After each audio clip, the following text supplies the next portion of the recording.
Hey guys! Tonight we are going on a journey to the largest single feature on our planet, the Pacific Ocean. But we are going to see it through a very different set of eyes.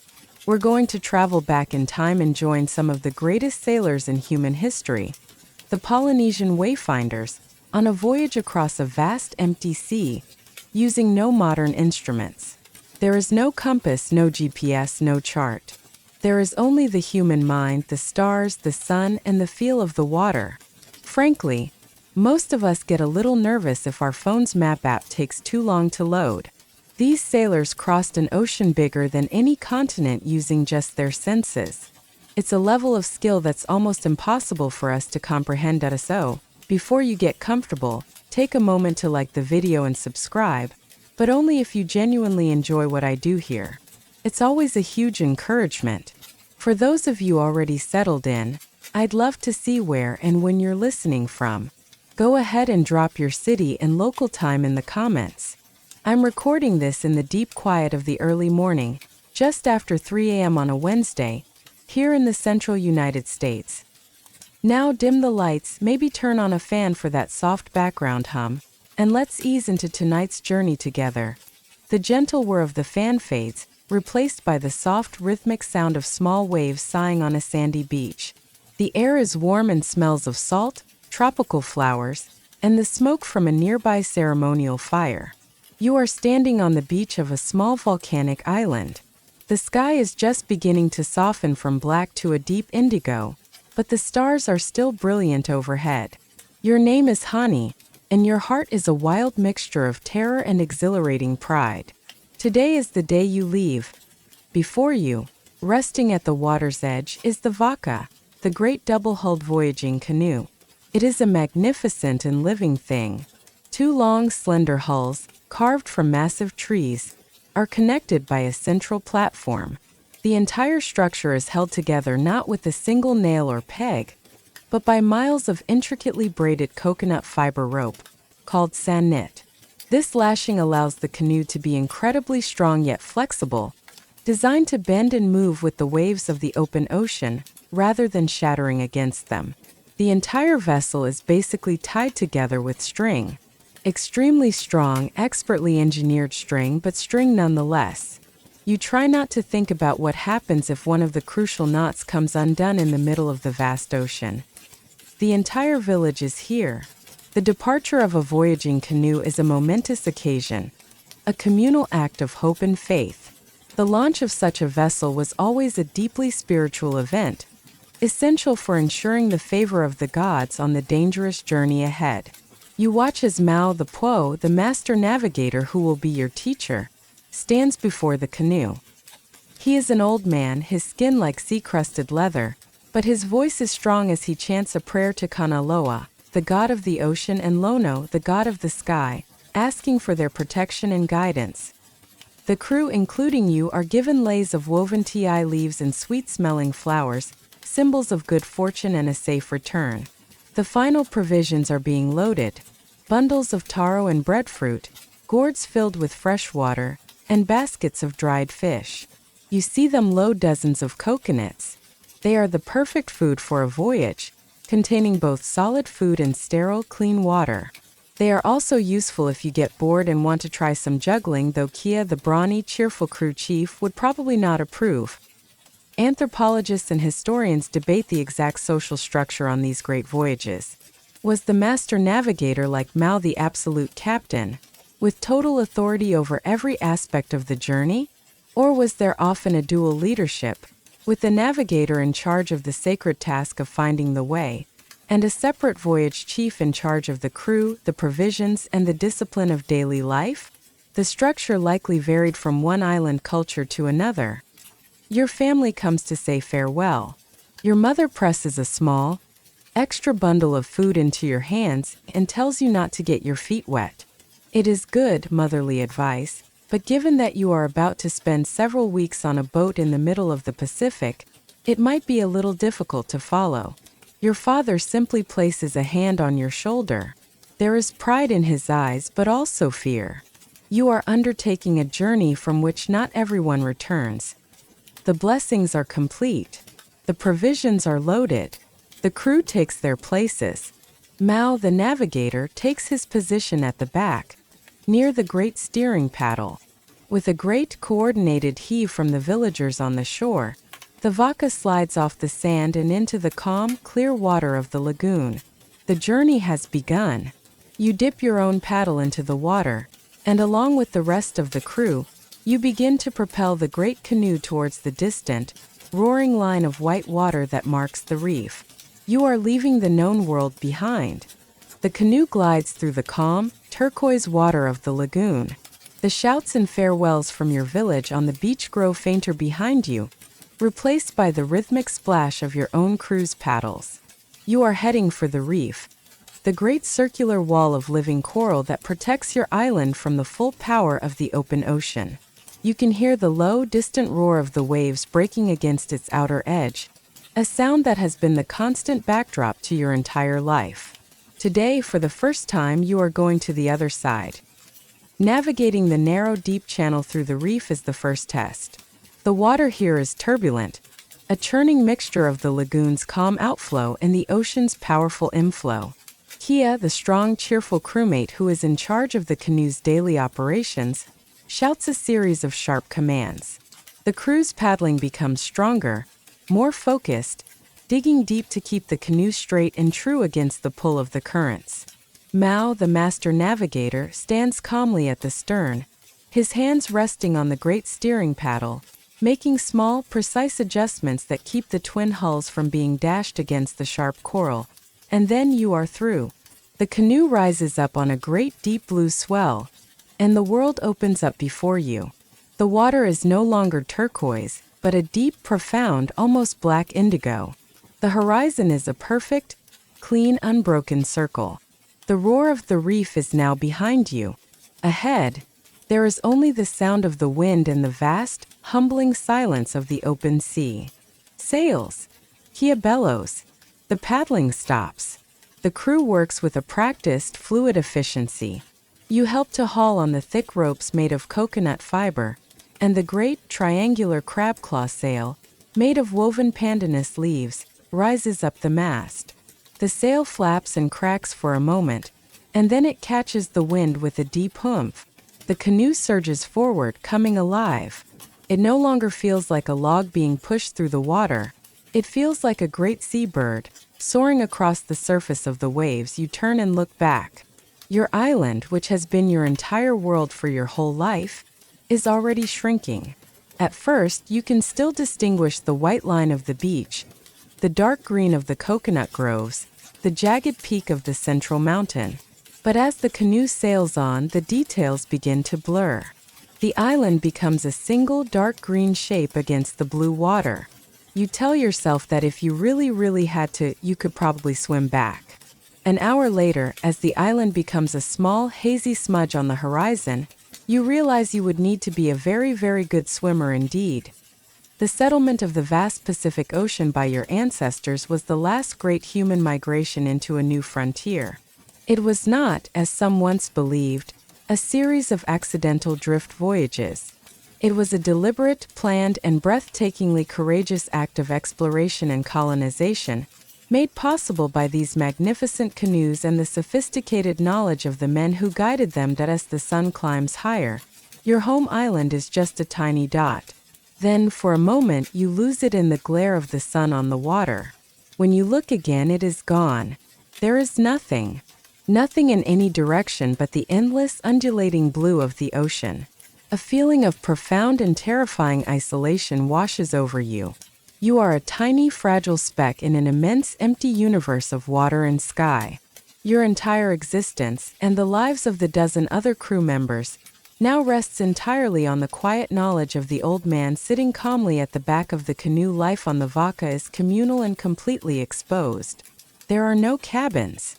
You find your designated space on the central platform, a spot on a woven mat that is roughly the size of your own body.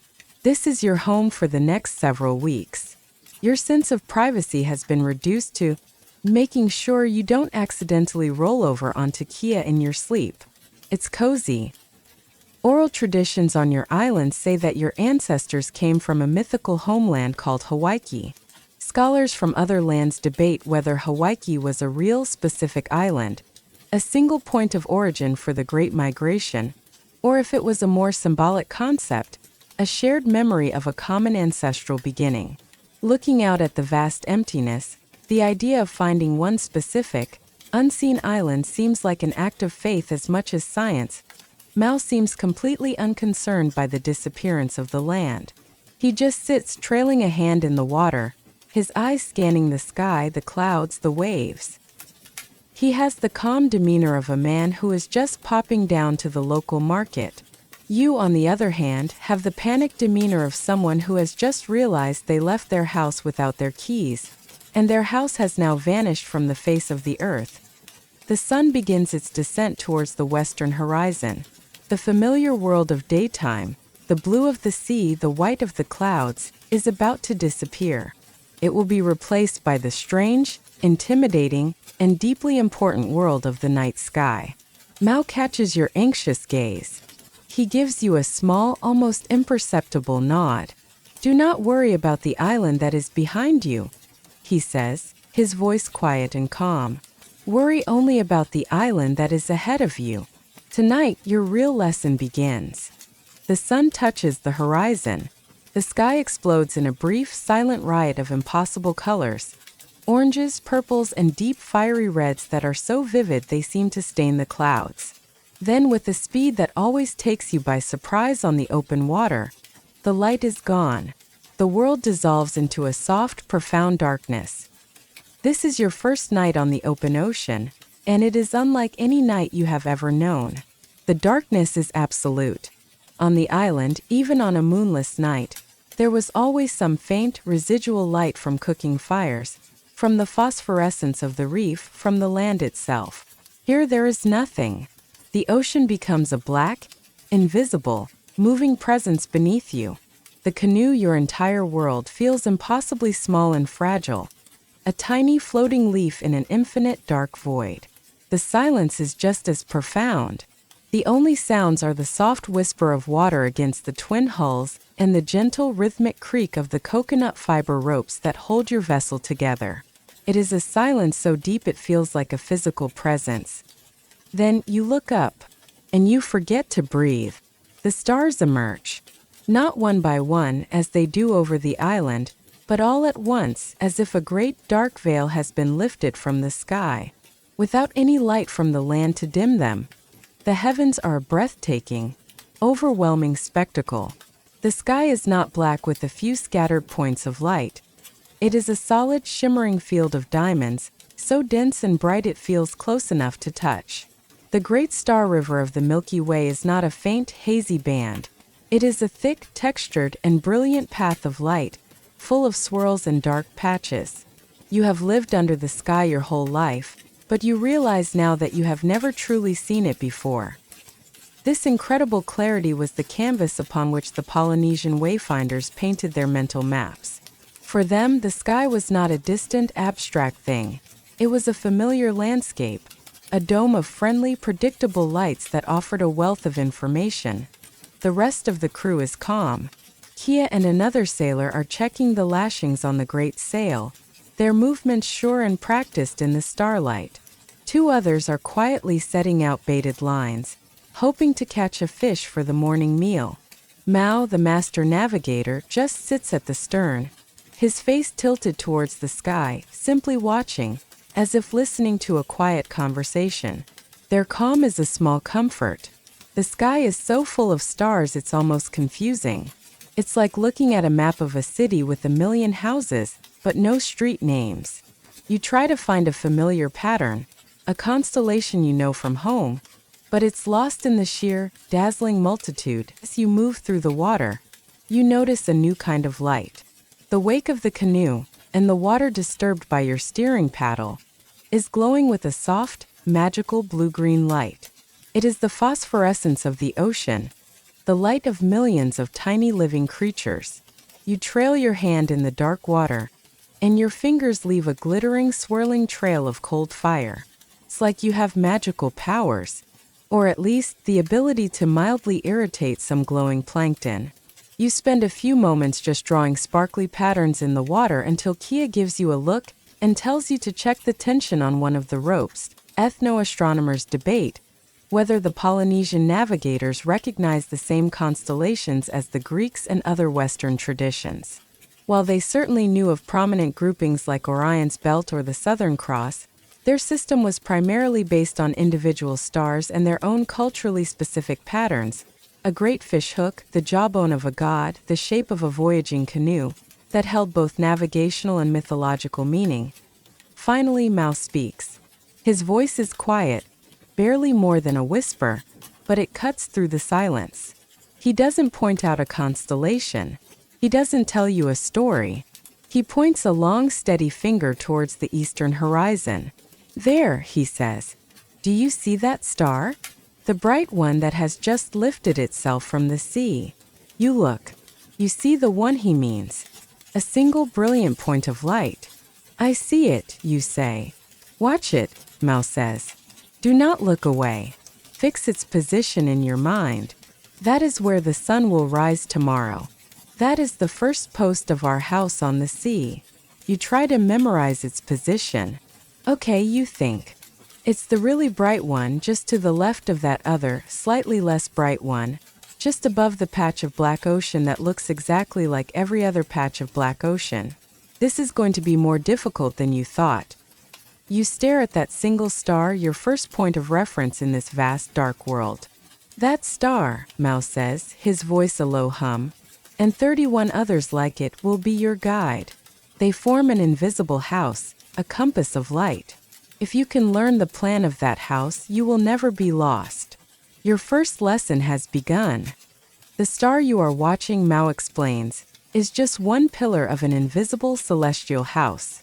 The full house is a perfect circle, the circle of the horizon that surrounds your small canoe.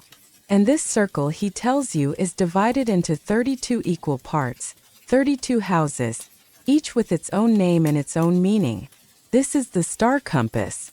It is not a physical object of brass or iron that you can hold. It is a map that a wayfinder must build inside his own mind and memorize so completely that it is as real as the canoe beneath him. He asks you to picture it. You close your eyes for a moment, and he guides your imagination. Picture the point on the horizon where the sun rises at the equinox. That is the house of due east. The point where it sets is due west. The north is marked by the fixed, unmoving North Star, and the south by the strange, cross-shaped constellation that wheels around the sky's southern pole. But between these 4 cardinal points are dozens of others. Each of these 32 houses on the horizon is the precise rising or setting point of a specific star or constellation. This is the great and sophisticated system at the heart of Polynesian wayfinding. By memorizing the exact point on the horizon where each of at least a dozen key stars rises, and the corresponding point where it sets, a master navigator creates a 360-degree compass of remarkable precision. Vega might rise in one house, a point north of east.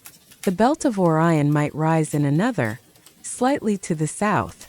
By knowing the layout of this celestial house, the navigator can orient himself in the vast emptiness of the ocean and set a course in any direction he chooses. It's a lot to take in. You have to memorize 32 directions, and the names and paths of all the stars that correspond to each one. Your brain, which yesterday was mostly concerned with the proper way to hunt a duck, feels like it is being asked to memorize an entire library. A library made of fire.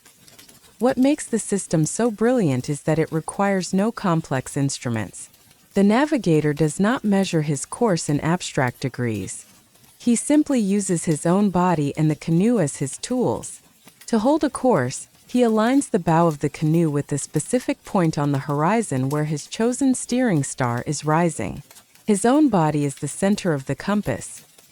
Mao shows you how to measure the movement of the stars using only your hand, held out at arm's length. The width of your index finger is a certain measure. The span of your hand from thumb to pinky is another. He shows you how to gauge a star's altitude above the horizon by seeing how many hands high it is. The navigator's own body becomes his sextant, his ruler, and his almanac. Mao shows you how to measure the height of a star with your fingers.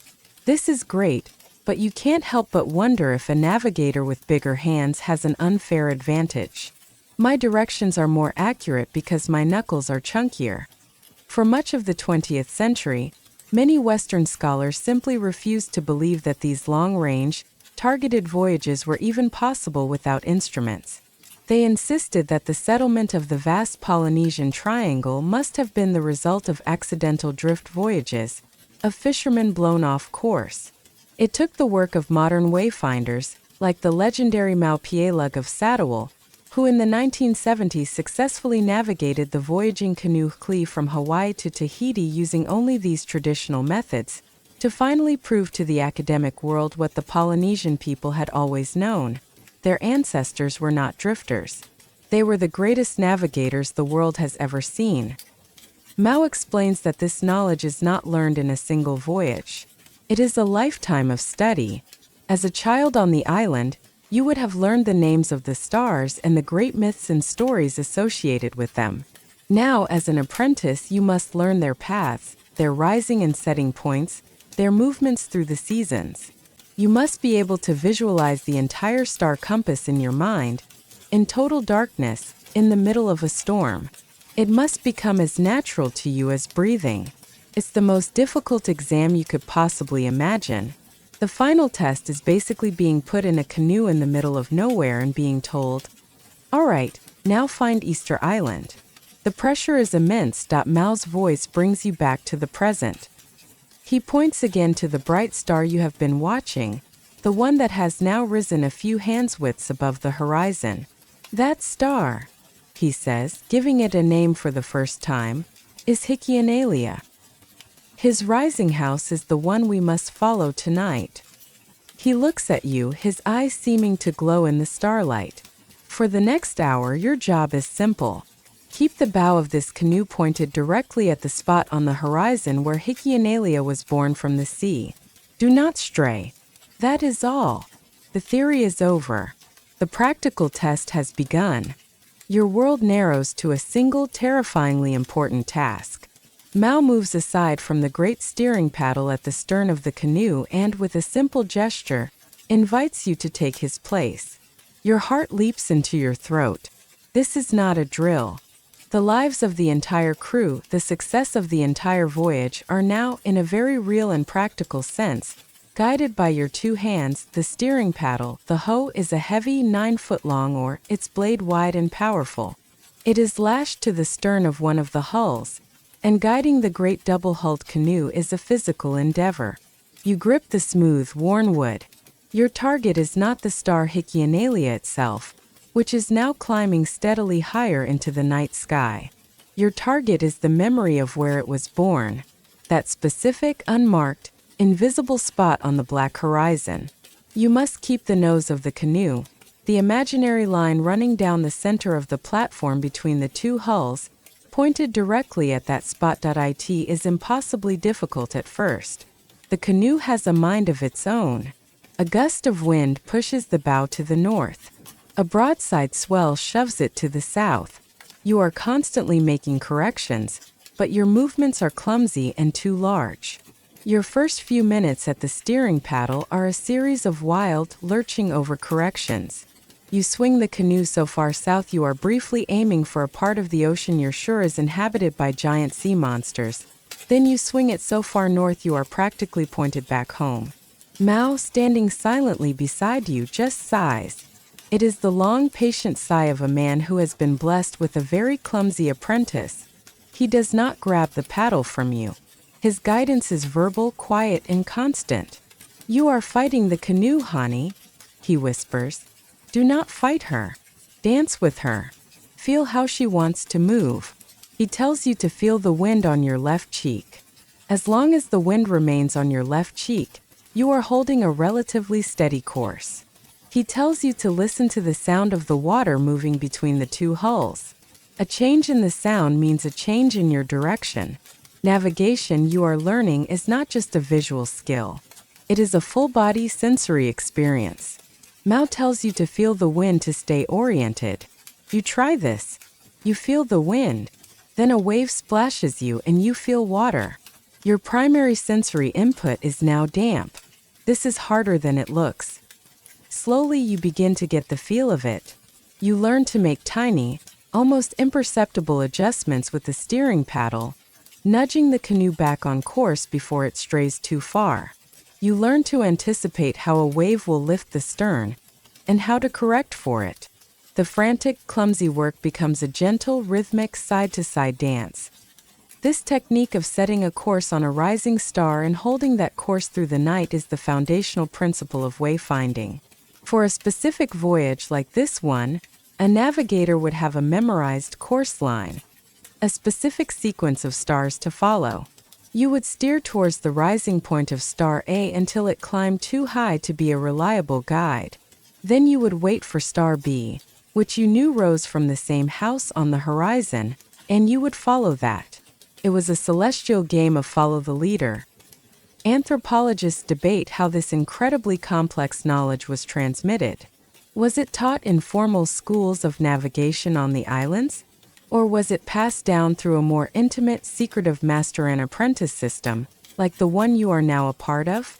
The knowledge was often a closely guarded secret, a source of immense power and prestige for the lineages that possessed it, likely taught through a rigorous combination of chanted genealogies of stars, hands-on training voyages, and strict oral exams. Your watch at the steering paddle lasts for what feels like an eternity.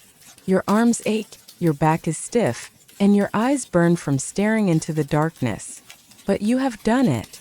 You have held the course. Finally, Mao touches your shoulder. It is enough, he says. The star Hikianalia is now high in the sky, no longer a useful marker on the horizon. Your watch is over. You feel a wave of relief and exhaustion. Kia, the brawny crewmate, comes to relieve you. He takes the steering paddle, and with an expert touch, immediately makes a small correction to the course you thought was so perfect. The path to mastery, you realize, is a very, very long one. You gratefully lie down on your sleeping mat, but you are too energized to sleep. You look up at the brilliant canopy of stars. You can see Hikianalia, your star, high overhead. Then, following its path down to the horizon, you see another bright star just beginning to emerge from the sea, from the very same house where your journey began. Mao, seeing you watch, nods. That is the next link in the chain, he says. That is the next guidepost on our path. The house on the sea is revealing its secrets to you, one star at a time. You drift in and out of a light, shallow sleep on the swaying platform of the canoe. The gentle rocking of the vaca is a constant, soothing lullaby, and the air is cool and clean. But your mind is not truly at rest. You find yourself constantly opening your eyes to look at the sky, watching Kia at the steering paddle, his broad silhouette outlined against the sea of stars. And you watch the new star, the one Mao pointed out to you, as it begins its slow, majestic climb into the heavens. After a time, Mao gently rouses you. He gestures towards the star you were first told to follow, Hikianalia, which is now high in the sky, well off the horizon. It is too high to be our guide now, he says. If we still pointed our canoe at it, we would be turning south with it as it moves across the sky. Its house, its rising point, is what matters. But once it has left its house, its job is done. This reveals the fundamental challenge of steering by the stars.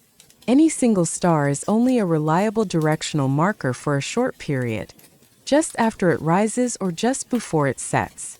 So how, you ask Mao, can you hold a straight course through an entire night? The stars are a great family, he explains. For every house on the horizon, there is not just one star but many. They are a chain. One follows the other out of the sea. This is the next great lesson. For any given direction, the Wayfinder has memorized a sequence of stars that will rise from that same point on the horizon throughout the night. It is a celestial relay race.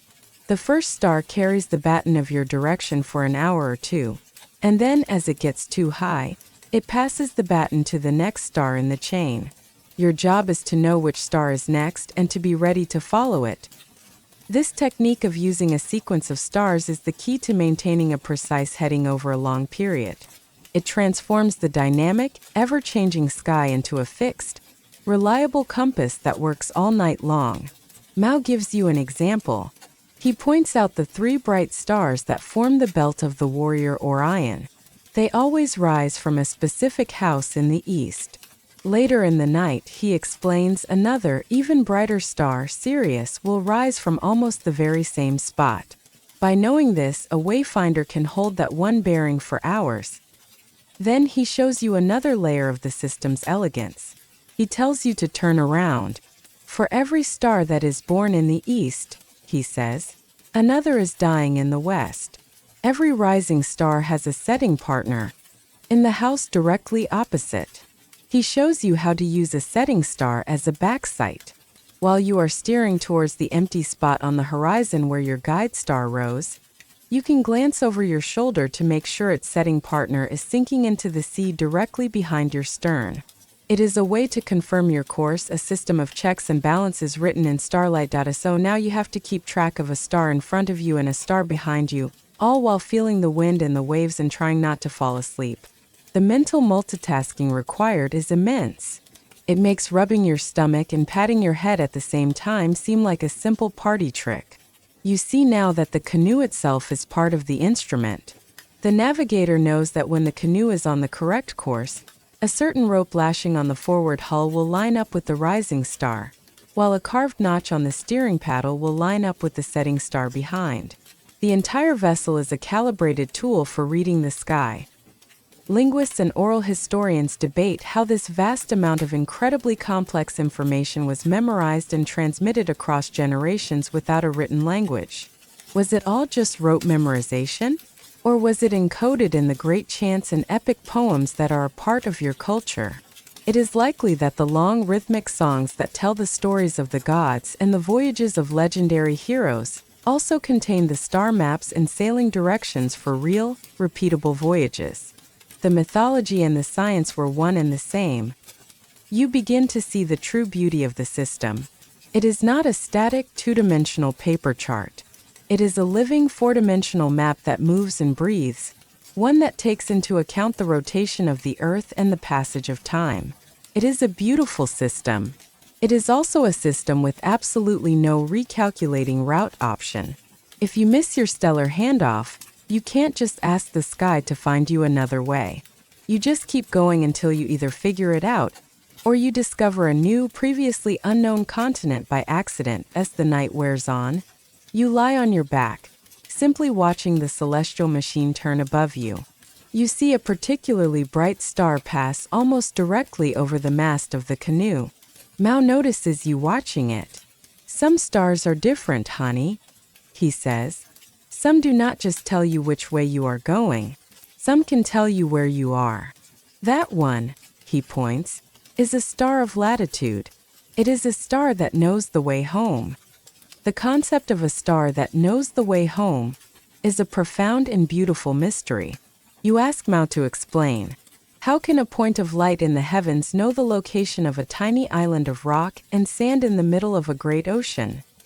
Mao sits with you on the central platform of the canoe, the brilliant stars reflected in his calm, dark eyes. Every island, he begins, has a star that is its own.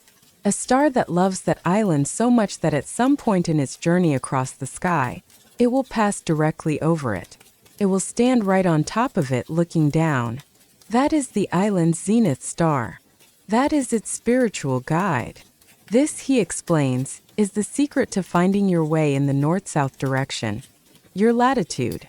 If you know the zenith star for your destination island, you can sail north or south until that star, at its highest point in its journey across the sky, passes directly over the mast of your canoe.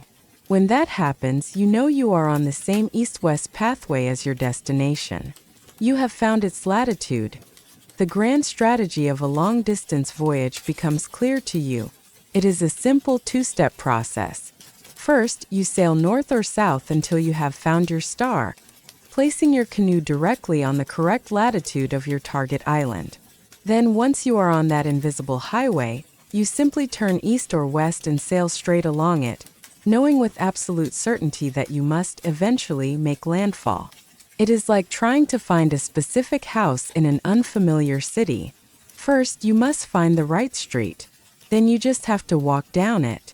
It's a brilliant, if slightly stressful way to travel. You just have to sail north for a few hundred miles, find the one correct star out of thousands, and then take a sharp left. If you miss your star, you might end up on the right latitude but on the wrong side of the planet. This method of using the culmination of stars to determine latitude is a fundamental principle of celestial navigation, and the Polynesian Wayfinders had mastered their own version of it. A master navigator like Mao had memorized the zenith stars for every single important island in his known world. His mind contained a map of the ocean, drawn not with coastlines, but with these invisible star paths. How do you know when it is directly overhead? You ask. There are many ways, Mao says.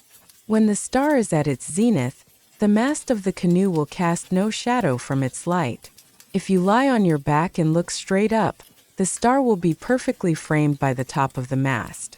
Or, he says with a small smile, you can hold a polished coconut shell full of water. When the reflection of the star appears right next to the real star in the sky, you know it is directly above you. He tells you the name and the story of the zenith star for your destination. And he tells you that, based on the height of that star in the sky right now, you are still too far to the south. And so, your course is not due east. You must continue to angle slightly to the north, pushing your canoe up to meet the path of your destination star. You spend the rest of the night craning your neck, watching the stars will overhead, trying to judge their highest point. After a while, your neck feels like it has been permanently locked in the staring at the ceiling position. Navigating is apparently very bad for your posture. A key debate among modern researchers of Polynesian navigation is the precision of this latitude sailing. How accurately could a wayfinder, without a sextant or other instruments, truly determine their north-south position? While they couldn't measure it in degrees and minutes, their repeated success in making targeted voyages suggests they could find and hold a latitude to within 30 to 60 nautical miles, more than accurate enough to find a high volcanic island. The night watch changes. Kia and his side of the crew take over the sailing duties. The lesson on stars is over for now. As the first hint of dawn begins to pale the eastern sky, the brilliant stars start to fade, washed out by the approaching sun. A new day is coming, and with it, a new set of clues for the navigator. Mao watches the last stars disappear. The sky has taught you what it can for tonight, he says. Now it is time to learn from the ocean itself. The sea has a memory. You must learn to read it. The sun is up now, a brilliant hot disk climbing into the morning sky. The stars and the celestial map you were just beginning to understand have vanished completely. The sky is a vast empty blue. How, you wonder, can anyone possibly find their way in this featureless daytime world? Mao seems to read your mind. He gestures for you to lie down on the central platform of the canoe, flat on your back, and close your eyes. The stars are the sky's map, he says, his voice calm and low. But the ocean writes its own map. You cannot see it with your eyes. You must learn to read it with your body. You lie down on the woven mat, the wood of the deck hard against your back. You close your eyes. At first, all you can feel is the chaotic, somewhat nauseating rocking of the canoe. The vessel rises and falls, shudders and sways. Feels random and unpredictable. Clear your mind of the noise, Mao instructs. Feel the small, sharp waves, the ones the wind is making today. They are impatient. They slap against the hulls. They are the chatter of the ocean's surface. They are not the true direction. You must listen for the deeper song. You focus, trying to feel what he means. And slowly, beneath the small, choppy, irregular movements, you begin to perceive something else. It is a deeper rhythm. A long, powerful, and incredibly regular rolling motion. A great slow lifting of the entire canoe. A pause, and then a long, slow slide into a trough. This, Mao explains, is the ocean swell. These swells are ancient waves born from distant storms and weather systems thousands of miles away. Unlike the local skittish waves created by today's wind, these deep swells travel across the entire ocean with a steady, unwavering direction. They are the ocean's memory of a great wind that blew days ago, on the other side of the world. And for a wayfinder, they are a compass built into the very fabric of the sea. Mao teaches you how to decipher its message. As you lie there, you feel the canoe begin to rise. He asks you which part of your body feels the lift first. Is it your head or your feet? If you feel your feet lift first, it means the swell is coming towards your stern. If your head lifts first, it is coming towards your bow. By attuning your entire body to this slow, rhythmic rise and fall, you can determine the precise direction from which the swell is traveling, and you can hold a course by keeping that feeling consistent at first. All you can really feel is rocking. You try to clear your mind and listen for the deep song of the ocean, but mostly you are just thinking about what the crew will have for its midday meal and trying not to get seasick. The deep song is a bit hard to hear over the rumbling of your stomach, but you keep at it. Mao is endlessly patient. He has you lie in different positions, even placing your head against the hull of the canoe to feel the vibration of the water. Some tales say that the greatest navigators would dangle sensitive parts of their body in the water to feel the subtlest changes in the currents and wave patterns. Your entire body, you are learning, is the ultimate navigational instrument. Mao says he can feel 3 different swells right now, all from different directions. You can barely feel one. You suspect he might be showing off. It's like someone who claims to be able to identify 10 different notes in a sip of water, while all you can taste is wet. The exact mechanism by which a human being can perceive these incredibly subtle wave patterns is a topic of fascination and debate for modern scientists. Is it a highly developed vestibular system in the inner ear, the same system that gives you your sense of balance? Or is it a form of proprioception, the body's unconscious sense of its own position in space, trained to an almost superhuman degree of sensitivity? After an hour of intense concentration, you finally begin to feel it clearly. You can ignore the surface chop. You can feel the long, steady, powerful rhythm of the main swell, rolling under you from the northeast. It's a eureka moment. You sit up and proudly declare, "The swell is from the northeast." Mao just smiles and says, "Yes, it has been for the past 3 hours. Now feel for the smaller one coming from the south. Your journey as a human wave detector is just beginning." This is the art of daytime navigation, holding a course by the sun's arc and confirming it by the feel of the swell. But Mao explains the swell tells you more than just direction. It can also tell you when you are near something that you cannot see. It can tell you when you are approaching land. The swells, he says, are smart. They bounce off islands. And if you are very still and you are listening very carefully, you can feel the echo. This next lesson seems like pure magic. Feels impossible. Mao tells you to lie down on the deck again, flat on your back, and close your eyes. He asks you to find that deep, steady rhythm of the main swell from the northeast, the one you learned to identify earlier. But he tells you not to focus on the swell itself. He wants you to feel for what happens after the swell passes under you. He wants you to feel for its echo. He explains the concept, and it bends your understanding of the world. The great ocean swells, he says, are like a person shouting in a vast, empty valley. They travel in a straight line. But if there is a mountain in that valley, the sound will hit the mountain and an echo will bounce back. The ocean is the same. When a deep swell, traveling for 1,000 miles, hits the unseen underwater slope of a distant island, a tiny part of its energy is reflected. A faint, ghostly echo of the wave is sent back out to sea. This reflected swell is tiny, almost imperceptible, but it travels back against the main swell. And when the faint, returning echo meets the next powerful, incoming wave, it creates a tiny disturbance. A momentary confusion, a brief jiggle in the otherwise perfect, regular rhythm of the ocean. A wayfinder who has trained his body his entire life can feel this. And by feeling this interference pattern, he can know with absolute certainty that there is an island in that direction, long before it is visible, sometimes from more than 100 miles away.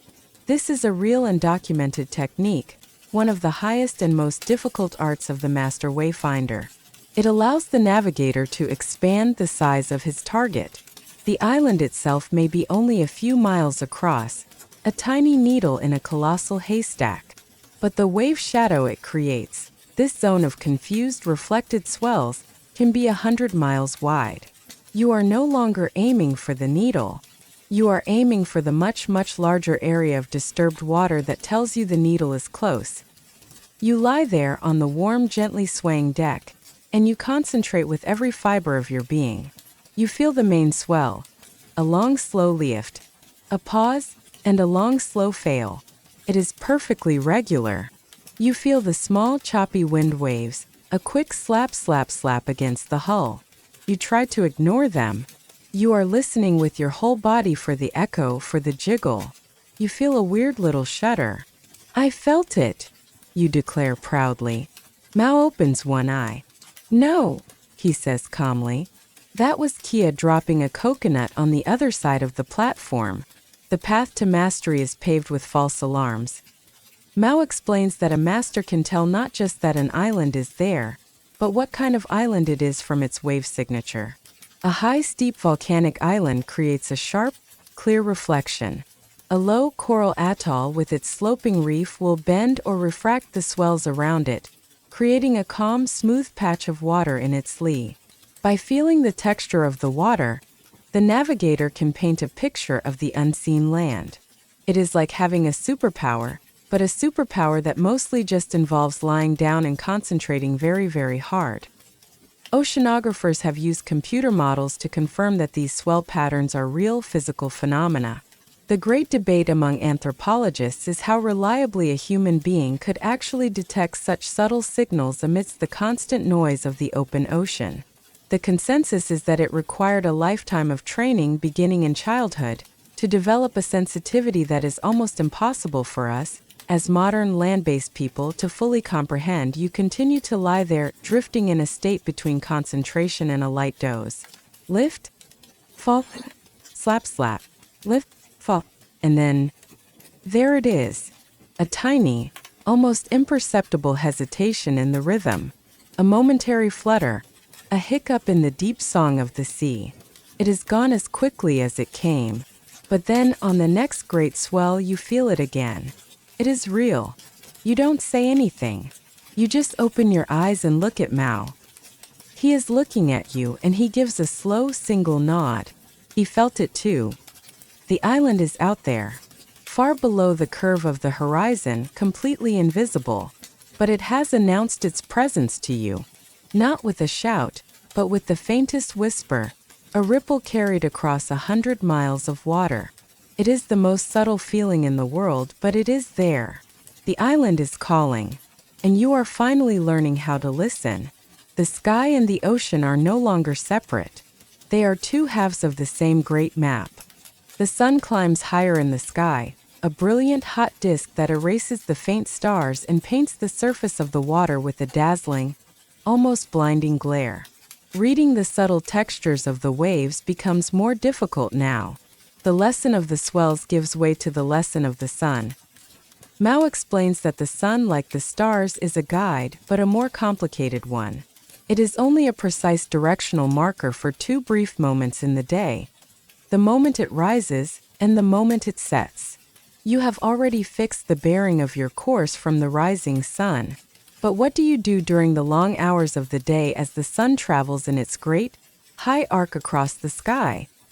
The answer Mao shows you is both simple and profound. He points not to the sun itself, but to the deck of the canoe. He points to the sharp, dark shadow cast by the canoe's mast. The sun moves, he says, but if we are holding a straight course, the shadow it makes will follow a predictable path. Your job is not to follow the sun. Your job is to keep the shadow in its proper place. The canoe itself is a giant sundial. By observing the length and angle of the shadow cast by the mast, or by another fixed part of the canoe, a wayfinder can hold a remarkably steady course throughout the day. It is a natural sun compass, requiring no special tools, only careful, constant observation. It's a very clever system. Your main responsibility on your watch is now to be a professional shadow watcher. It's like being a babysitter for a patch of darkness. This technique is a core part of daytime wayfinding, a fundamental skill for all ancient mariners. While they did not have the complex instruments to determine longitude from the sun's position, Polynesian navigators possessed a deep, intuitive knowledge of the sun's arc at different times of the year and in different parts of the ocean. This allowed them to maintain their heading with surprising accuracy. But Mao stresses that you must never rely on a single sign. As you watch the shadow, you must also continue to feel the ocean. You lie down again, closing your eyes for a moment to feel for the deep, steady rhythm of the northeast swell. Does the feeling in your body match what the sun's shadow is telling you?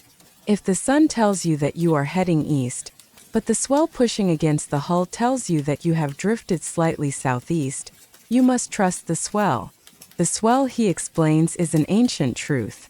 The sun's position can be deceiving, especially around midday when it is high overhead.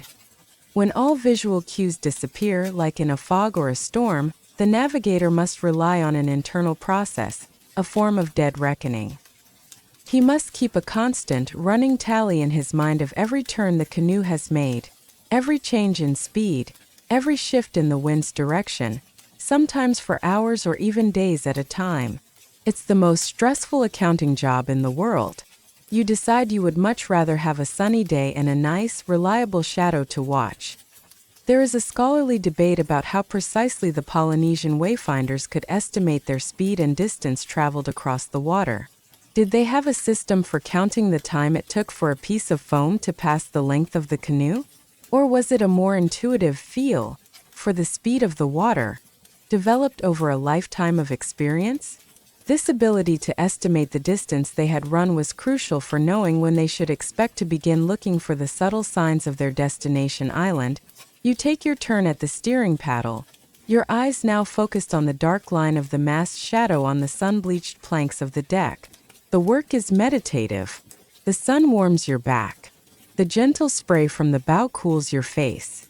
The crew goes about their daily tasks, mending a small tear in the sail, checking the sun-knit lashings that hold the hulls together, chewing on pieces of dried fish. The life of a wayfinder apprentice is very glamorous. One day you're a human wave detector, the next you're a professional shadow watcher.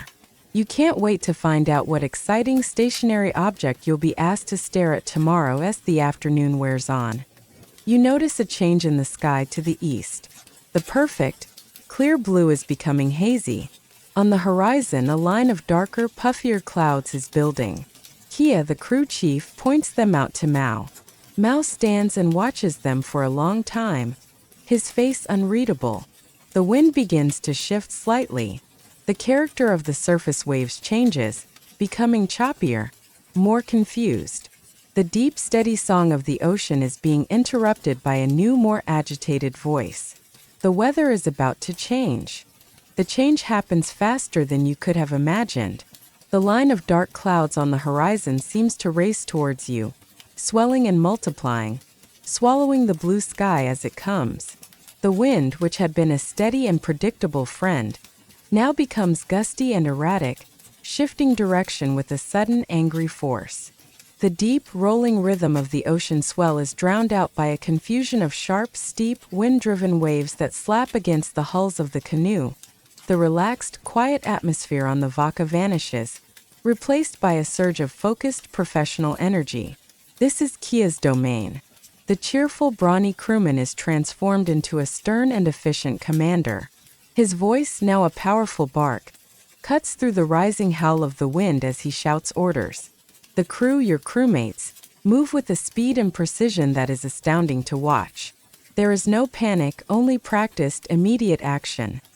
The first and most important task is to deal with the great sail. Down sail! He roars. You and several others grab the thick, coarse ropes and begin to lower the massive triangular sail. The wind fights you, trying to tear it from your hands, but working together, you manage to bring it down. You then work frantically to furl it tightly around the mast and the long boom, lashing it down with extra rope until it is a single, secure bundle. A voyaging canoe cannot fight a storm head-on. Its primary survival tactic is to make itself as small and unobtrusive as possible, to present the least possible surface area to the wind's fury.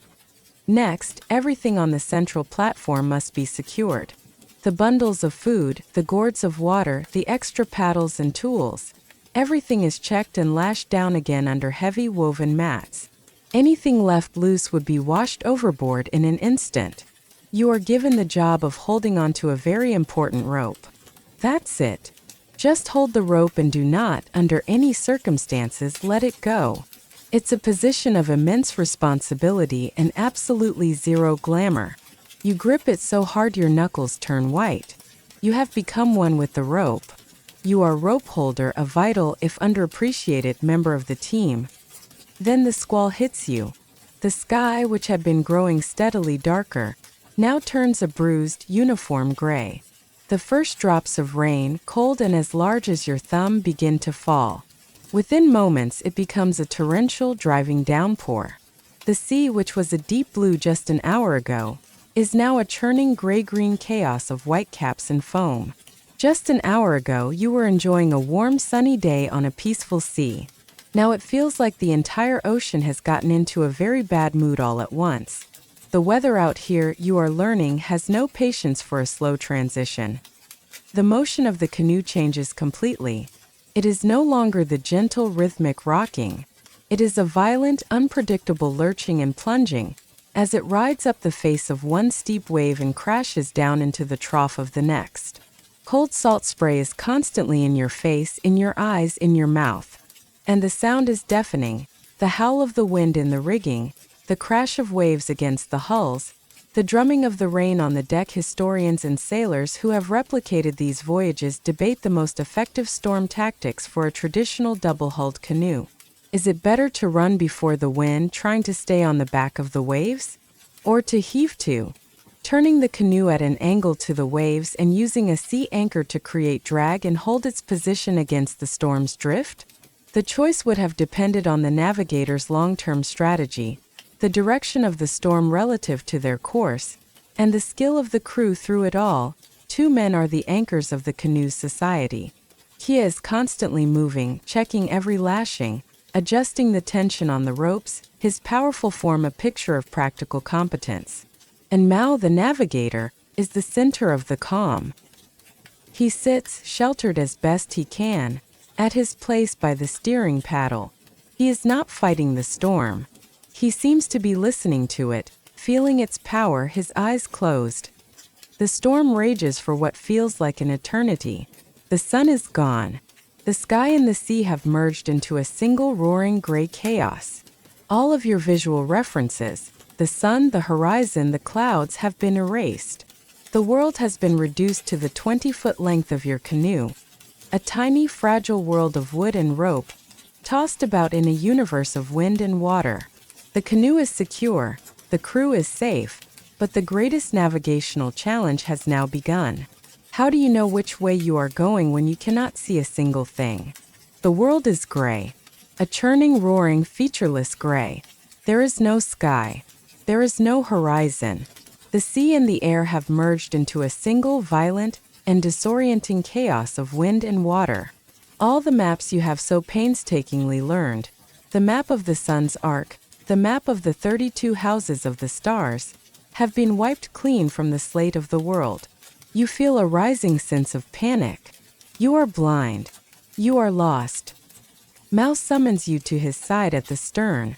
He is soaked to the bone just like you, but his face is a mask of unshakable calm. The sky is gone, he says, his voice low and steady, barely audible over the howl of the wind. The sun is gone, but the ocean is still here. The deep ocean still remembers the true direction. Now you must learn to listen to it when it is angry. This is the ultimate test of a wayfinder. It is one thing to navigate on a clear night. It is another thing entirely to navigate in a world without sight. He has you lie down on the deck again, in the same spot where you first learned to feel the swells. He tells you to close your eyes, to shut out the terrifying chaos of the storm waves crashing around you. The wind waves are lies, he says. They are the ocean's temporary anger. They are noise. Feel through them. The deep song is still there. Seems impossible. All your body can feel is the violent, unpredictable motion of being tossed around in a very aggressive washing machine. The canoe is slammed from one side, then lifted and dropped by another wave. But you focus. You try to remember the feeling of the deep, long, patient swell from the northeast. You try to isolate that one sensation from all the others. This ability was the hallmark of a true master navigator. The primary ocean swells, generated by immense weather systems thousands of miles away, are so powerful and have such a long wavelength that they are not easily erased by a local storm. They continue to hold their course, rolling steadily beneath all the surface chaos. An invisible tactile compass for the navigator sensitive enough to feel at the same time. Mao is performing an incredible feat of mental dead reckoning. He is keeping a running tally in his mind. How long has the storm been blowing? From which direction is it pushing the canoe? At what speed is it likely that you are drifting off course? This complex mental calculation, combined with the physical feel of the swell, allows him to maintain a remarkably accurate sense of his position in the vast, empty ocean. Some navigators in other island groups had even more complex systems, visualizing a reference island off to the side of their course and imagining how it would appear to move against the backdrop of the stars, a way to track progress on a journey. The mental workload seems designed to make your brain just give up and decide to become a coconut instead. There is a significant debate among modern scholars about the psychological state of a navigator during these moments. Was it an act of pure logical calculation, a cold cognition of tracking known variables? Or was it a more intuitive, almost trance-like state, a deep, nonverbal connection between the mind of the man and the spirit of the ocean, guiding the canoe through an instinct born of a lifetime of experience? You lie there, soaked and cold, and you let the chaos wash over you. And then you feel it. It is faint, almost entirely masked by the storm, but it is there. Beneath the violent chop, you can just barely perceive the deep, familiar, steady rhythm of the northeast swell. It is still there. The true pulse of the ocean is still beating. You have found your compass. You open your eyes and look at Mao, and he nods, knowing you have felt it. For the rest of the storm, you and he take turns at the great steering paddle. You are not steering by sight.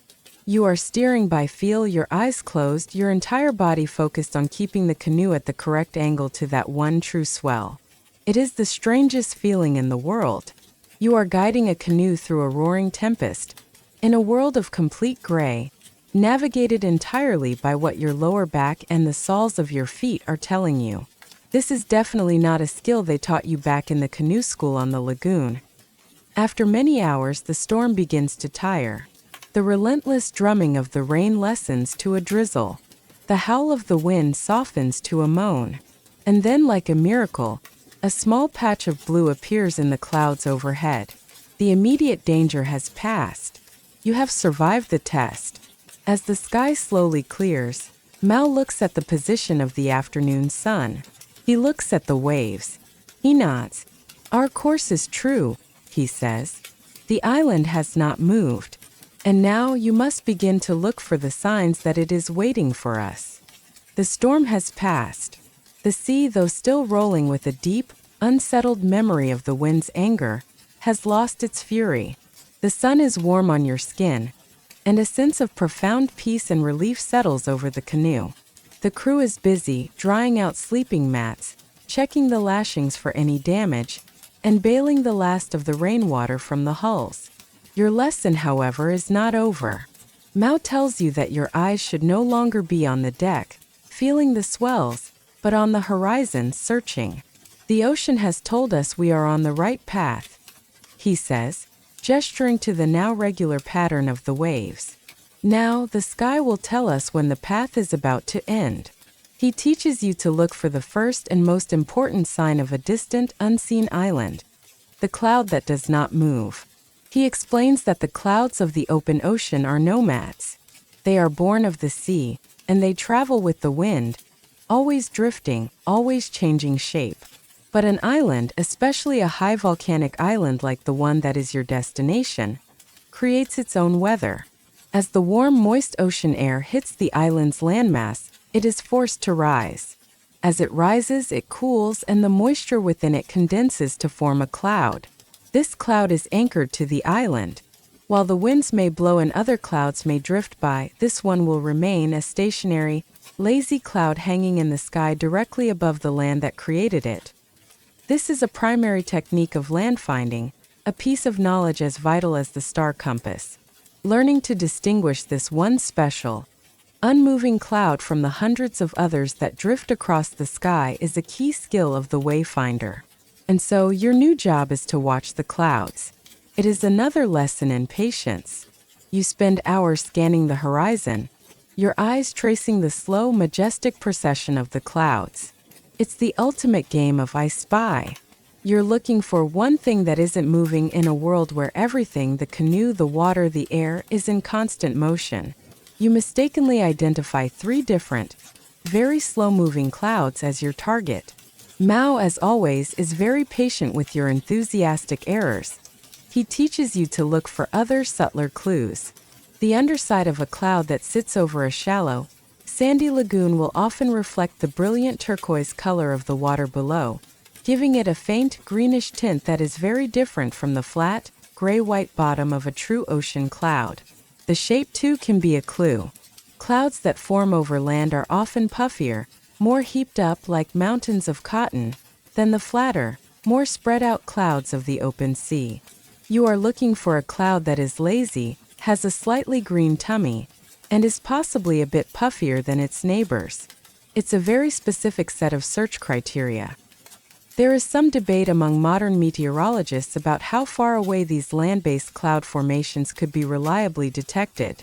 While the oral traditions of your people speak of navigators spotting the loom of an island's clouds from over 100 miles away, scientific analysis suggests a more conservative range of 30 to 50 miles might be more realistic for consistent, naked-eye detection.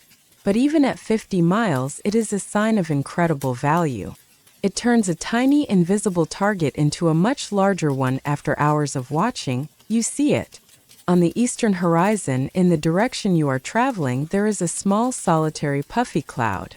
You watch it. The other clouds in the sky, thin, wispy travelers, drift slowly past it. But this one stays. You watch it for a full hour. It does not move. It is anchored to something unseen. With a heart full of excitement, you quietly point it out to Mao. He stands and watches it for a long, silent time. He squints his eyes, reading its shape, its texture. A slow, deep smile spreads across his weathered face. "There," he says softly. "There is our island." A new energy fills the canoe. A quiet, shared joy. The destination is no longer an abstract idea, a point on a mental map. It now has a physical signpost, a beacon in the sky. Mao gives a quiet order to Kia, and the steering paddle is adjusted slightly, aiming the bow of the canoe directly at the stationary cloud. The feeling of relief is immense. You haven't found land, but you have found a cloud. And right now, it is the most beautiful, most promising cloud you have ever seen in your entire life. Mao tells you that the cloud is the first messenger. Soon, he says, there will be others. He tells you to stop looking so high in the sky. He tells you to start looking for the sky's other messengers, the ones with wings, the ones who make their homes on the land you are searching for. You sail towards the stationary cloud, your new beacon in the vast blue desert of the sky. The mood on the canoe has shifted from one of patient, quiet endurance to one of watchful, palpable excitement. Your eyes are no longer scanning the abstract patterns of the waves or the grand, slow movements of the heavens, but are now searching for the first flicker of life, the first messenger from the unseen land ahead. Mao explains the lesson of the birds. The open ocean, he tells you, has its own birds like the great albatross that can stay at sea for weeks on end, sleeping on the wing. Seeing one of these is no sign of land. But there are other birds who must return to the land every single evening to roost. These are the birds that will guide you home. If you see one of these land-based birds in the late afternoon, you do not need a compass. You simply need to watch which direction it flies as the sun sets. It will draw a straight line in the sky for you, a living arrow pointing directly to its home island. He tells you which birds to look for. The most important is the manuoku, the graceful white tern. It is a small, delicate bird that fishes during the day but has a relatively short range and must return to land at night. Seeing one is a very good sign. Another is the brown noddy, which has similar habits. Then there is the great frigate bird, the iwa, a magnificent soaring black bird with a huge angular wingspan. They can range further out to sea, but they cannot land on the water, so they too must return to a roost. It is Kia who spots it first. His eyes, more practiced than yours, pick out a tiny white speck against the blue. Manuoku, he calls out, and a quiet cheer goes up from the crew. It is just one tiny bird, flying an impossibly lonely path in a vast empty sky, but it is the most exciting thing you have seen in weeks. It is the first living confirmation that you are not lost, that there is indeed a world beyond this endless water. You briefly consider just asking the bird for directions, but its navigation system is probably even more complicated than Mao's. Being a wayfinder, you are realizing, requires you to be an astronomer, an oceanographer, a meteorologist, and now an expert birdwatcher. The required skill set is getting ridiculous. You're waiting for Mao to tell you that you also have to learn how to telepathically communicate with dolphins. As the afternoon wears on, you see more of the white terns. They are flying low over the water, diving for small fish. The real test comes as the sun begins to sink towards the horizon. The entire crew falls silent, their eyes fixed on the birds. As the last sliver of the sun disappears, the terns, as if hearing a silent command, all turn and begin to fly with a steady, determined purpose. They are all flying in the same direction. They are flying directly towards the stationary cloud.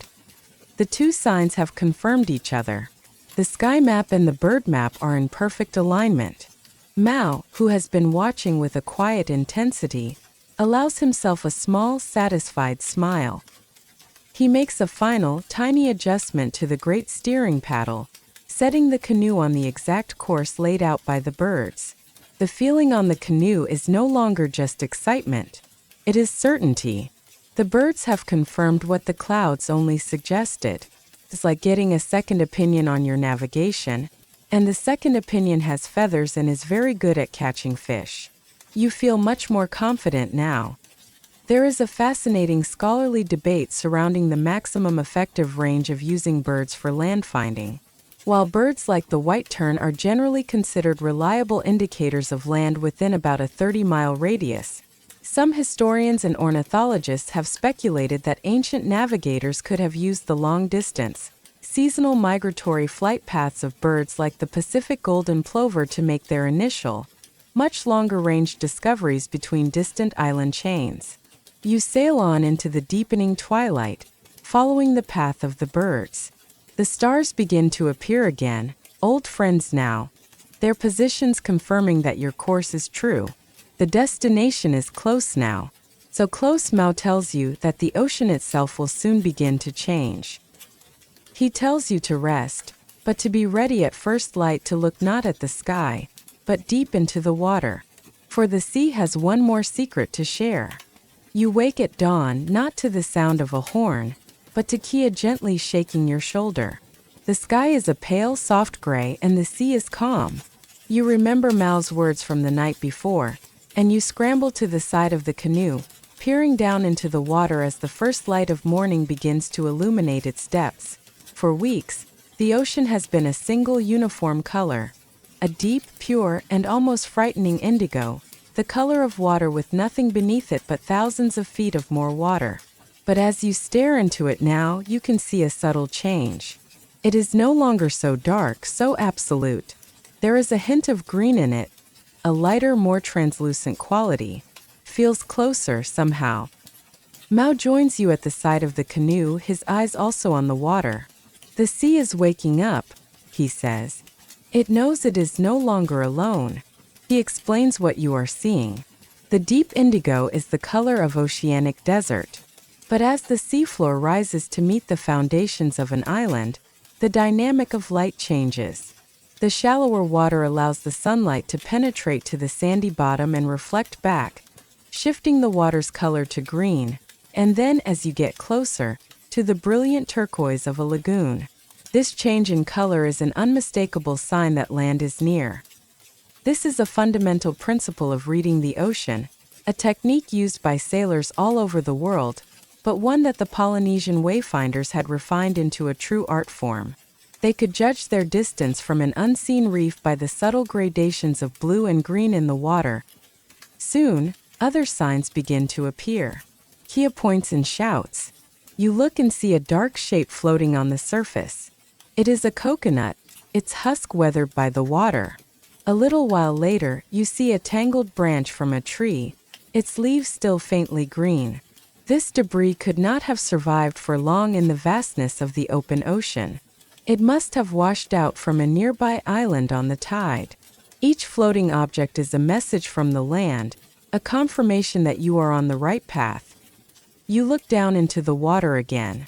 The kinds of fish swimming alongside the canoe have changed. The sleek, powerful hunters of the deep ocean are gone. In their place are smaller, brightly colored fish, the kind that live and feed among coral reefs. You see a brilliant blue parrotfish swim by. It's the most colorful, vibrant thing you've seen since you left your home island. It also looks much more delicious than the gray, oily-looking fish the crew has been catching for weeks. Your stomach rumbles in enthusiastic agreement. Land is definitely near. Mao tells you that he can feel the land now, not just with his eyes but through the soles of his feet. He explains that the canoe moves differently in the shallower water over an island's submarine slopes. The deep, regular ocean swells become more confused as they begin to drag on the rising seafloor. He says he can feel this change in the rhythm of the canoe. You try to do the same.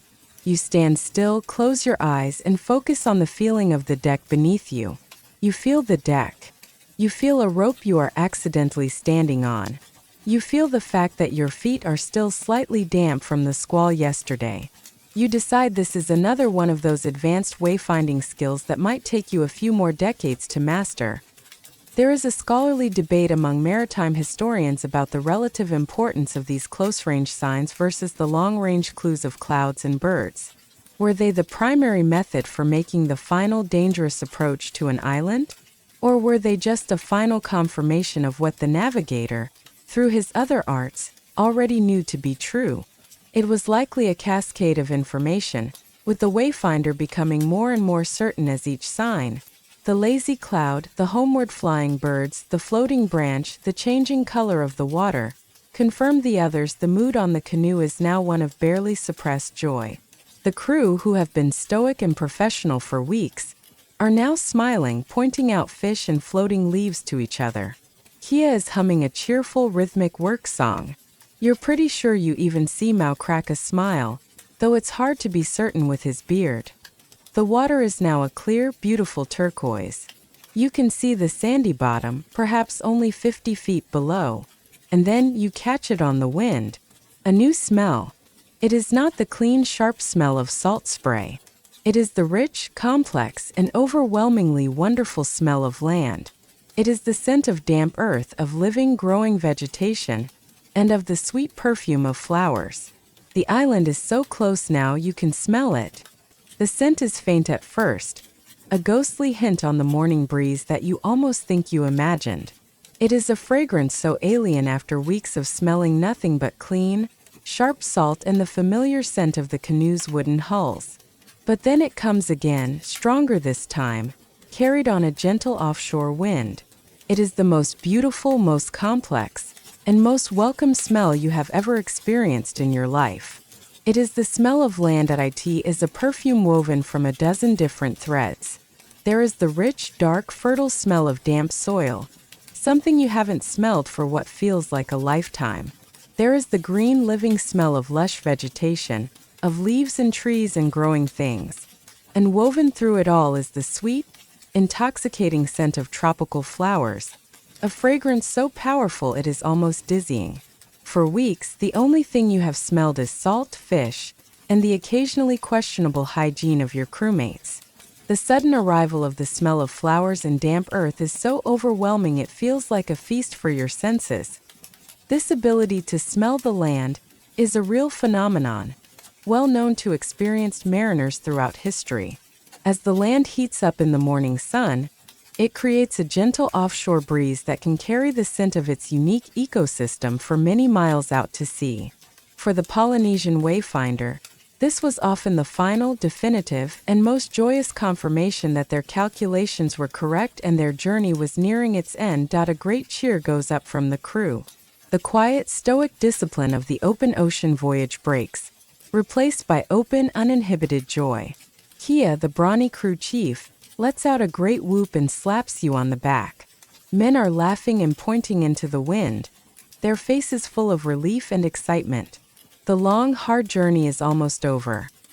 Mao explains that a true wayfinder learns to know an island by its unique scent, just as he knows a person by their face or a star by its light. Some islands are known for the fragrant sandalwood trees that grow on their slopes. Others are known for a specific type of gardenia or hibiscus. He says he can tell from the particular blend of scents on the wind that this is, indeed, the island he has been searching for. You try to identify the individual smells. There's definitely soil. There are definitely flowers. There's something that smells a bit like wood smoke from a cooking fire, which is very exciting. There's also a faint, musky smell that might be wild pigs. You're slightly less excited about that one. While the phenomenon of smelling land is well attested, there is some scholarly debate about its maximum effective range and reliability. How far the scent can travel depends entirely on the strength and direction of the wind, the humidity of the air, and the specific type of vegetation on an island. For a modern sailor with a GPS, it is a pleasant curiosity. For an ancient wayfinder, it was a crucial and eagerly anticipated data point in their complex, multi-sensory system of navigation. The atmosphere on the canoe is completely transformed. The work of the voyage is not yet done. The most dangerous part, navigating the reef, is still to come. But the immense psychological burden of the open ocean has been lifted. The crew begins to prepare for landfall. Men start to comb their salt-matted hair with their fingers. They pull out cleaner loincloths they have kept stored away for this very moment. They put on necklaces of shell or bone. After weeks of being simple, functional sailors, they are becoming ambassadors again, preparing to meet the people of this new land. It's the ancient equivalent of smartening up, just before you arrive at a relative's house for a big feast. You sail on, the canoe now aimed at the source of this wonderful smell. Every sense is now confirming what was once just a matter of faith and calculation. The lazy cloud hangs in the sky ahead. The land-finding birds are now a common sight, circling the canoe. The water is a lighter, clearer turquoise, and the air is filled with the rich perfume of the earth. The island is near. It is no longer a question of if, but only a question of when. Everyone on the canoe is now scanning the horizon, their eyes wide with anticipation, waiting for the final sign, the one that will replace all the others. And then it happens. A cry from the front of the canoe, from a young crewman with the sharpest eyes. A single powerful word, full of joy and triumph. Ina. Land. Everyone rushes to the side of the canoe. Your heart's pounding with a shared electric anticipation. You strain your eyes, staring at the empty horizon where the crewman is pointing. First you see nothing. There is only the endless, perfect blue line where the sea meets the sky. A line that has been your entire world for weeks. You blink, trying to clear the salt sting from your eyes, and then you see it is not an island. It is barely anything at all. It is a tiny, dark smudge. a faint discoloration on the horizon, so insubstantial that you think it might just be a trick of the light or a passing cloud. But you watch it, and unlike the clouds, it does not move. It does not change shape. It remains a single persistent flaw in the otherwise perfect blue. That smudge is your destination. That smudge is land. A slow, deep cheer rises up from the crew, a sound of pure, unadulterated joy and relief. It is the sound of men who have crossed the great void and have been proven right, a sound of triumph over the immense, intimidating emptiness of the ocean. The abstract calculations of the navigator have been made real. The journey has been a success. It's the most beautiful smudge you have ever seen. You would write poems about this smudge. You would build a temple in its honor. It is, at this moment, the center of your entire universe. The successful, repeatable, and targeted voyages undertaken by Polynesian wayfinders represent one of the most remarkable achievements in the history of human exploration. Their ability to consistently find these small island targets, separated by thousands of miles of open ocean, allowed them to settle the vast Polynesian Triangle, an area of the Pacific larger than the continent of North America. This was not luck. It was science. Over the next few hours, as the canoe sails steadily onward, the smudge grows. It resolves itself from a faint haze into a solid, dark line on the horizon. Then the line begins to acquire shape. A single high peak emerges, the sharp silhouette of a volcanic mountain against the sky. Mal looks at the shape of the mountain and nods slowly. "Yes," he says, a quiet satisfaction in his voice. "This is the one." A master navigator could often identify a specific island from a great distance simply by the unique profile of its mountains. He carried a mental library of island silhouettes, just as he carried a mental library of star paths. He recognizes the shape of this mountain from over 100 miles away. You can barely recognize your own cousin if he gets a haircut. The levels of observation are simply not comparable. Archaeologists and geneticists debate the precise nature of the Great Polynesian Expansion. Was it a slow, methodical, step-by-step process, with each newly settled island serving as a base for the discovery of the next one in the chain?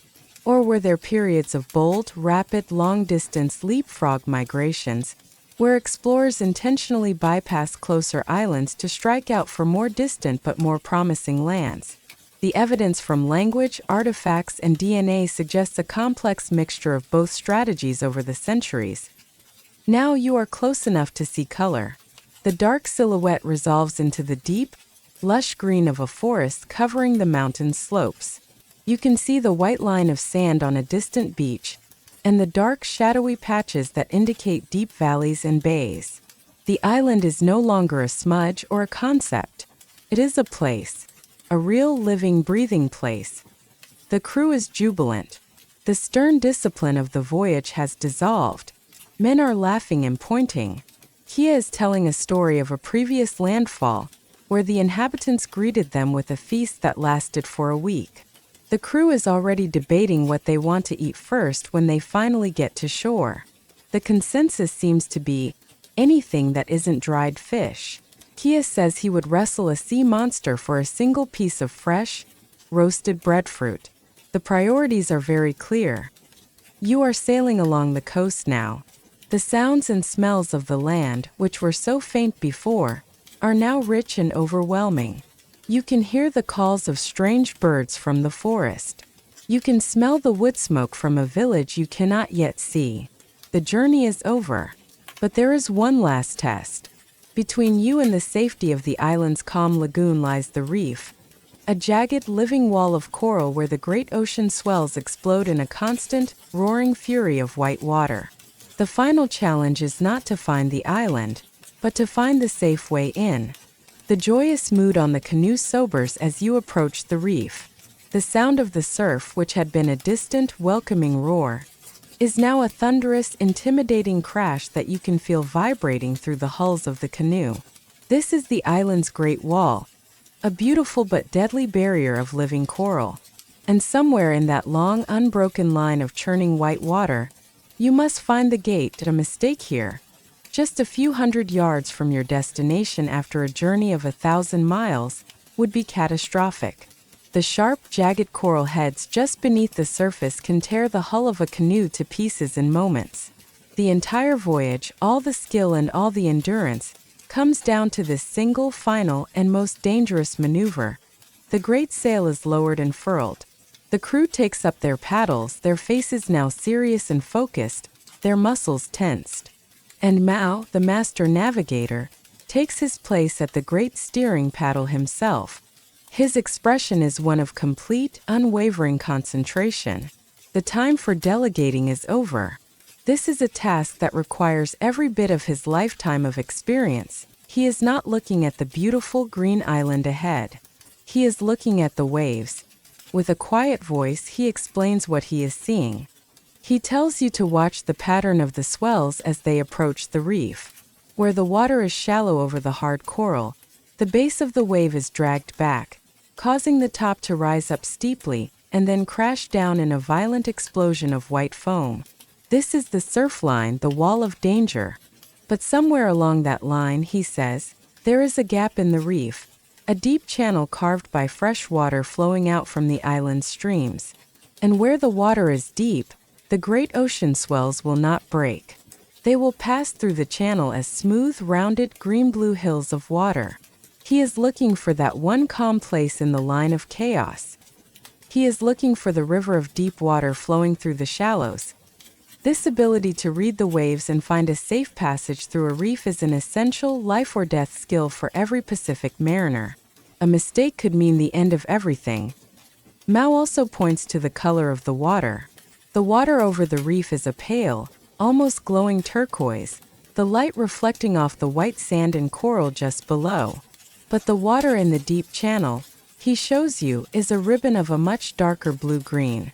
He has found the visual confirmation of what the wave patterns were telling him. He has found the gate. This is the most stressful piece of navigation yet. It's like trying to thread a needle in the middle of an earthquake. The entire crew is silent, their eyes fixed on Mao. Even Kia is quiet. Everyone knows that this is the final exam, and the penalty for failure is to be smashed to pieces on the rocks. Now, Mao says, his voice still calm. He gives a quiet command. The crew digs their paddles into the water, their strokes powerful and perfectly synchronized. They must generate enough speed to give the steering paddle purchase against the powerful currents of the channel, but not so much speed that they cannot make a sudden correction. Historians debate how the first arrivals at a completely uninhabited island managed this feat. Was it a matter of great risk, with many canoes being lost on the reefs before a safe channel was found? Or did the Wayfinders possess such a high level of skill that they could confidently read the signs of a reef they had never seen before and make a safe landfall on their very first attempt? The success of the Polynesian expansion suggests the latter. You are in the channel now. On your left and on your right, you see massive waves, taller than the canoe's mast, curl over and crash down onto the reef with a sound like thunder. But in the narrow channel itself, the water is swift but smooth. The canoe glides through the gap, a tiny, fragile vessel passing untouched through a war zone of aquatic power. The entire crew lets out a collective breath. They didn't realize they had all been holding for the last 10 minutes. Kia cracks a joke, and everyone laughs with the giddy relief of people who were not, after all, just reduced to splinters on a coral reef. The mood is very, very good. And then you are through. The roar of the surf is behind you. The world changes one last time. You have entered the calm, protected, crystal-clear water of the lagoon. The wind is gentle here. The water is warm. The white sand of the beach is just a few hundred yards away. You can see individual palm trees, and the thatched roofs of huts nestled among them. The final, most dangerous part of your journey is over. The crew prepares the ropes for landing. The voyage is complete. The last few hundred yards of the journey are the most peaceful. The canoe glides silently across the impossibly clear, turquoise water of the lagoon. The thunder of the reef is a distant memory behind you. Below the hulls you can see a new world. Gardens of coral, schools of fish in dazzling electric colors, and the clean white sand of the sea floor. The only sound is the soft, rhythmic dip of the paddles as the crew guides the vaca on its final approach to the beach. People are running out from the village nestled among the palm trees. They are smiling, waving, and calling out greetings across the water. Then, with a gentle scraping sigh, the bow of the canoe slides onto the warm white sand. The journey is over. The crew lets out one last, unified cheer of triumph and relief. You and the others jump out into the shallow, warm water and begin the work of pulling the heavy canoe further up the beach, securing it against the tide. And then you stand for the first time in weeks on solid, unmoving ground. The feeling is deeply strange. Your body, which has become perfectly accustomed to the constant, gentle rocking of the ocean, now tries to correct for a movement that isn't there. The stable land feels like it is swaying beneath your feet. The people of the island crowd around you, their faces full of joy and curiosity. They place garlands of fragrant, beautiful flowers lays around your necks. They press cool, fresh water from coconut shells into your hands. Someone hands you a slice of ripe, sweet papaya. It is the most delicious thing you have ever tasted in your entire life. After weeks of a diet consisting solely of dried fish and the occasional raw tuna, this simple piece of fruit tastes like a gift from the gods themselves. You briefly consider weeping with joy, but decide to maintain your composure as a professional apprentice wayfinder. The arrival of a voyaging canoe was a major event, a vital link in the great chain of Polynesian society. It brought news from distant relatives, it brought new people to marry and strengthen the community's bloodlines, and it brought new goods and ideas. These voyages were the threads that wove the scattered islands of the Pacific into a single vast and interconnected culture. Mao, as the master navigator and leader of the expedition, is greeted with immense respect by the island's chief and elders. The first and most important part of the welcome is the formal recitation of genealogies. This is more than just a polite introduction. By reciting their lineage, their wakapapa, back through many generations, the elders and Mao can determine if and how they are related. Finding a common ancestor, even a great-great-great-grandfather from centuries ago, immediately establishes you not as strangers, but as family, as wana, with all the sacred obligations of hospitality and mutual support that entails. It's a much more effective way of breaking the ice than simply talking about the weather. Ah, your great-great-great-grandmother's cousin married my great-great-uncle's nephew? We are practically brothers. Please have some more roasted breadfruit. While the oral traditions of your people emphasize these peaceful encounters between kin, modern anthropologists debate the nature of all these first contacts. Were they always so welcoming? Or was there sometimes conflict, suspicion, or competition for resources between the new arrivals and a host population? While kinship was the ideal, human nature suggests that not all arrivals would have been met with such open arms. But this arrival is a happy one. In the evening, a great feast is held on the beach in your honor. A large pig has been roasted in an imu, an underground earth oven, and its rich, savory smell fills the air. There are piles of roasted breadfruit, taro, sweet potatoes, and every kind of fruit imaginable. There is the sound of drumming, and the beautiful harmonized singing of the villagers telling the stories of their own ancestors. There is so much fresh food that is not dried, not salted. You eat until you feel you might actually burst. Kia, the brawny crew chief, seems to be attempting to eat an entire roasted pig by himself. He is a man of great appetites and immense joy. Later, you sit by a large bonfire on the beach, full and happy and content, watching the familiar stars appear in the sky over this new, unfamiliar island. You look at Mao, who is sitting with the elders, speaking in low, serious tones, sharing the news and knowledge from your voyage. You have made it. The physical journey is over. But you realize that the most important part of the journey, the transformation that has happened within you, is something you will carry with you forever. The feast on the beach continues late into the night, but you have found a quiet spot near the water's edge, away from the drumming and the singing. You sit in the cool sand, watching the familiar stars wheel across the sky from this new unfamiliar shore. Mao comes and sits beside you. For a long time, neither of you speaks. You just listen to the soft sound of the waves washing ashore in the lagoon. Finally, he asks you a simple question.